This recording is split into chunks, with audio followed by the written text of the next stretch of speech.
And what's up, dribblers at mga ka-shooters? Kamusta? Kamusta po kayo? Update tayo sa Barangay Ginebra at player ng Barangay Ginebra na si Rafael Cu na binibigyan ng magandang pagkakataon ni Coach Tim Cone. At kung magandang pagkakataon ni Rafael Cu at laro, eto namang si Junmar Fajardo, hindi pa inaasahang makakapaglaro sa unang kampanya ng San Miguel Beermen dito sa kasalukuyang PBA All-Filipino Cup. Kung itong si Junmar Fajardo hindi makakapaglaro, ito namang si Justin Brownlee na nanggaling sa suspension at nanggaling sa dalawang panalo sa sa FIBA Asia Qualifying Tournament ay makakapaglaro na. Abangan natin kung saan yan matapos nyo pong i-like, share, comment down below, and don't forget to subscribe and hit that notification bell button para updated po tayo sa ating mga video.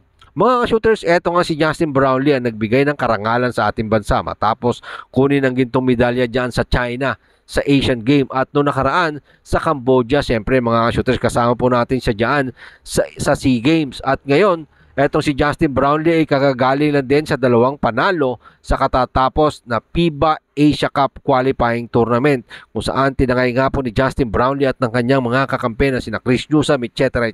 Diyan ay naiuwi po nila ang dalawang panalo. At ito nga po habang nag-aantay ng PBA o sa Barangay Ginebrang muling makapaglaro at siyempre sa ating Gilas, Pilipinas na i-represent ang ating pong pambansang koponan ni Justin Brownlee ay makakapaglaro nga po ito sa IBL or Indonesian Basketball League. Ayon po yan sa ating trusted source. So titingnan po natin mga ka-shooters kung makakapagperma nga etong si Justin Brownlee dyan po sa Indonesian Basketball League. Dahil sabi nga po ng ating source na etong si Justin Brownlee ngayon ay nakikipag-negotiate na. Almost 80% done negotiation mga ka-shooters at aabangan po natin etong pagpapakondisyon ni Justin Brownlee dyan sa nasabing liga or dyan po sa Indonesian Basketball League dahil siyempre mahirap nga naman mga lawang. Napakaraming offer kay Justin Brownlee overseas pero ito yung pinili ni Justin Brownlee laruan ang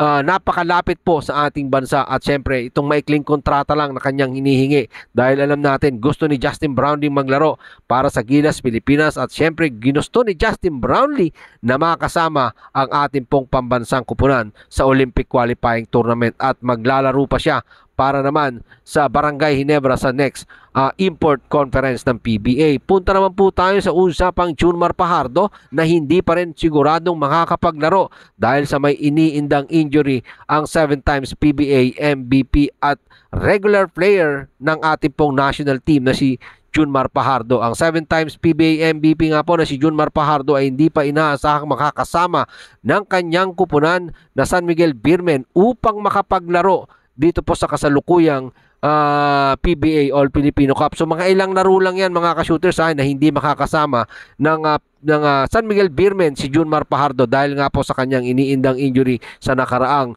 PBA Commissioner's Cup. Ito naman po, punta naman po tayo. Ito na nga mga ka-shooters, meron tayong update patungkol kay Rafael Cu, ang small forward na si Rafael Cu ng Barangay Ginebra, San Miguel. Ito nga si Rafael Cu ay maganda ang inilalaro ngayong All-Filipino Cup. Maganda din ang kanyang role sa team dahil sa unang laro ng Barangay Ginebra ay kasama nga po ito sa unang 5 ni Coach Tim Cone. Sa nasabing laban against Rain or Shine Elasto Painters ay nakapagtala si Rafael Cu ng 7 points. Alam natin na bibihira nga magbigay ng playing time si Coach Tim Cone sa mga rookie.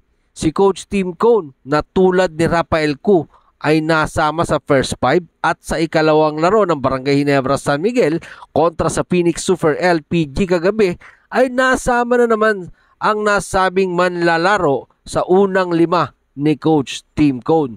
Dahil diyan nakapagtala nga po siya ng 12 puntos, 4 of 6 sa 3 points area. Kaya naman, ang nasabing panggulat ni Coach Tim Cone ay kahit walang Scottie Thompson ay may Rafael Cu na pwedeng asahan pagdating sa scoring. Ang kagandahan nga po sa kanya ay may shooter. Ito itong si Rafael Cu at hustle player din siya. Matapos nga po ang ginawang magandang laro kontra Phoenix, tinanghal nga po itong best player of the game.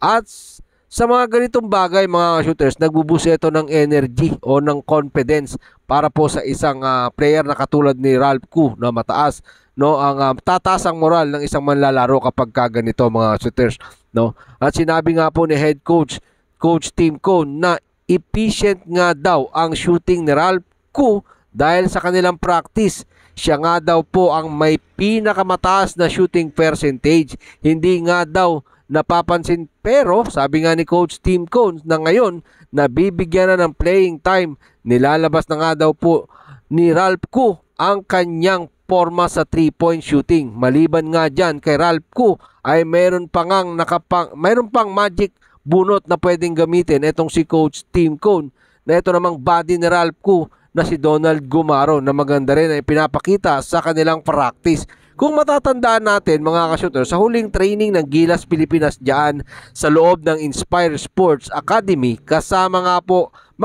nga po itong dalawang manlalaro na si Rafael Koo at Donald Gumaro. Nakita po natin, no, etong si Rafael Koo, nakikita natin sa kanya yung tipong Joe Devans noon, na may mahusay mag-locate ng mga player na kakampi. Mga shooters, nakikita natin na gumaganda ang opensa ng Barangay Ginebra sa loob ng shaded lane, no? Napapadali ang trabaho ng mga guard. Kung mapapansin natin, sa dalawang laro ng Barangay Ginebra, kasama talaga siya sa unang 5 ni Coach Tim Cone. Kaya naman, no, sobra ang pasasalamat ni Rafael Koo. Narito po si Rafael Koo sa ulat ni Matthew Lee ng tie-breaker time. Nagpapasalamat ako kay Coach Tim Cone sa magandang opportunity na ibinibigay niya sa akin dahil noong college days ko, no, nandyan ako sa Lasal, bench player lang naman ako. Bago nga daw ang lahat nagsimula, pumasok nga ang Barangay Ginebra, etong si Rafael Koo na dati nga pong player ng Lasal, sa unang laro ng Barangay Ginebra, no, sa 3x3, diyan po nakilala eto pong si Rafael Koo.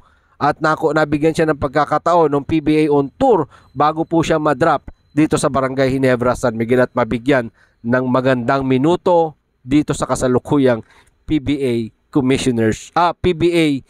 All Filipino Cup mga shooters. Dahil nung Commissioners Cup, hindi naman siya nabigyan ng magandang minuto ni Coach Tim Cone. Dahil ngayon All Filipino, wala nga si Scottie Thompson. Sa pagiging absent ni Scottie Thompson dahil mayroong back injury, eto, maganda ang ipinapakita ng isang Rafael Koo para sa Barangay Ginebra, San Miguel. Marami pong salamat sa inyong panonood. Ano man po ang inyong maging opinion, suggestion, pag-usapan po natin dyan sa comment section. Ingat and God bless everyone. Adjourn!